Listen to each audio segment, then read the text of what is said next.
Yeah.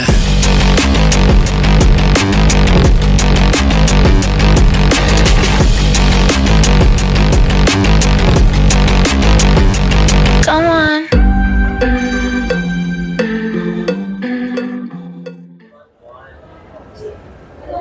Hello guys, welcome back to the channel. So first, I would like to thank everyone for 16,000 subscribers, and we are currently here at the 2025 Philippine Electric Vehicle Summit. So move on to the video on I don't know what I am going to drive today.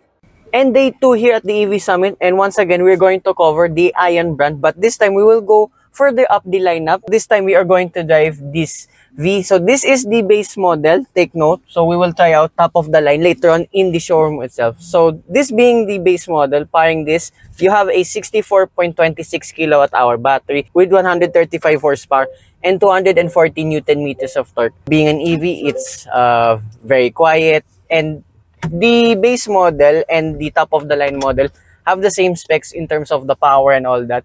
And speaking of, you have very numerous amount of tech over here, like for the driving modes, fully adaptive driver assistance systems, and a very clear 360-degree camera. And first impression here of the line, I haven't put it to crazy sport mode yet. Yeah, it's very quiet, very composed, and there's just few driving modes over here, like comfort, sport, and power safe. So I assume that is eco mode. And let's just leave it in comfort mode, and let's just see how this performs. So the 0 to 100 km per hour time of this is done in 7.9 seconds. Comfort pa lang tayo. Yeah, I know. So that is pretty zippy already. And the rest here, it's your usual EV, because there's so much tech going on. You have a very small instrument cluster right in the middle that displays all of your important information and all that. So let's try now sport mode.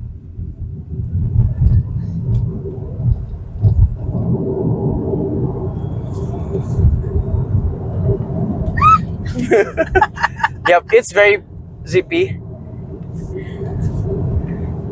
Wow, actually the sudden change of direction with the steering ratio, it's actually pretty quick. Even though this is a very heavy car, like almost 2 tons already, and being an EV vehicle, the steering ratio is actually really quick, despite being very light, which is normal for electric cars like this as such.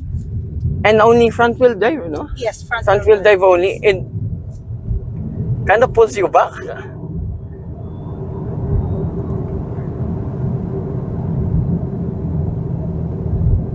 I was not expecting this kind of driving performance for a very big and tall car.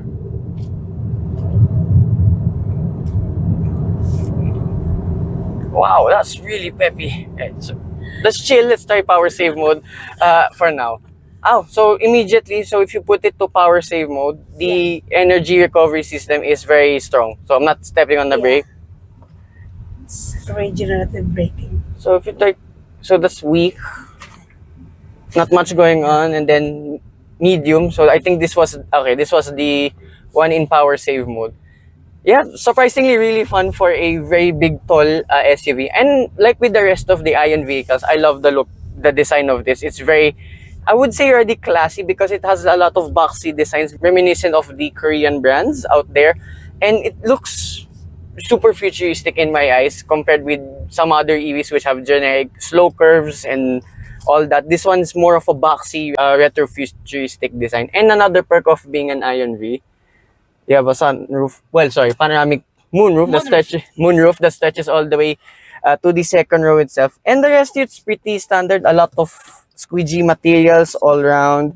And this is a base model, but there's so much nice stuff already with this. And you have somewhat butterfly headrest. And these are, so far, the most comfortable Aion leather seats I've encountered so far. I got used to this pretty quickly with this column shifter, because I've just driven the Aion UT and later on the Hype-Tech.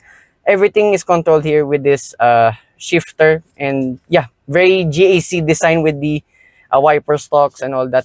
The steering wheel, it's, I don't know why in my eyes, it's very circle, like a complete perfect circle, and it's very, very nice to the touch, despite only being a 2-spoke kind of thing. And yeah, that's pretty much it. So remember, this is the Elite base model. So let's go back now to the showroom and check out what the premium variant is all about. And what we've just driven is the Elite base variant. So this here in the display itself, this is the V premium top of the line model, and you can see a little few changes already. It's hard to tell, but if they come in different colors, this is actually the top of the line because it retains a white top. Even though if you get a white color, it will still remain white. And the rest, again, I really love the design of this. Then you have a ground clearance of 171 millimeters. Hence the good handling because the ground clearance is not as high as expected. So there's like less body roll as I demoed earlier. And the wheels, tires are exactly the same. So these are 225, 45, and 19 series tires. But with this top of the line V Premium now, you have a much larger battery. So you have a 75.26 kilowatt hour battery. So this time you have 150 horsepower and 240 Newton meters of torque. So I thought the base model was fun to drive. So imagine if you drive this more powerful one. Hope you can schedule one very soon to the channel. And finally, here at the rear of this Aion V, simplistic design here in terms of the badging because you just get the regular Aion and JAC here. Even though this is like a sub-brand, as I mentioned in my previous reviews on other models, they decided to retain this for some reason only. And this being the V top of the line model, well, the boot space is exactly the same like with the rest of the variants. So with all of the seats up, you have a total space here of 427 liters. And you have an adjustable floor here as such. Oh, I just saw now, you have a space saver donut type tire. And what I like about this Aion V's rear seat, so if you want to fold it, you tend to press latches and push the seats down. But no, this one is kind of as is, even if though the seat belts get snug.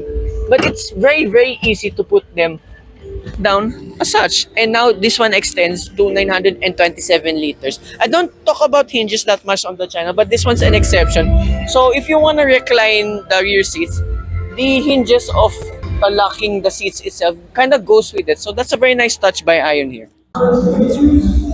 And with the interior, well, it's kind of hard to spot the difference because everything, even the features, is exactly the same. Then here the door card, very fancy because everything's leather, very nice to the touch with white stitching, and very cool door handles. I've never seen that kind of layout before. And this has ADiGO speakers all around, and they sound really good. Of course, I can play it for obvious reasons. And the rest of the tech is exactly the same. So we have the same 8.8-inch instrument cluster. So here we're currently charging. And then here for this 14.6-inch infotainment system, you only have Apple CarPlay, but you have onboard navigation at least. And it actually reads the Philippines really well because some other Chinese vehicles don't have this kind of features once again. And the 360-degree camera is exactly the same. Very responsive for your adaptive assistant systems, for your smart cabin. You get seat ventilation, same like with the base model that we just driven earlier. You get memory seat function. Oh, wow, okay. That's cool. So, memory 3. So this is probably a big dude, but never mind. And the switches, again, very similar like with that of the base model. So this is one thing you have to take note if you're gonna purchase an Aion V. Everything has to be controlled here in the infotainment system, but actually I got used to it pretty quickly because all of the shortcuts are right here and you can easily find them, like here for your aircon, max it out, then for your 360 cam, for locking the vehicle, driving modes, the lot. It's very easy. And the same ones here in the middle, you get a wireless charging pad here on the left side. Then way further down, once again, the same Type A, Type C USB ports. But this is the big difference now with this Aion V Premium brand.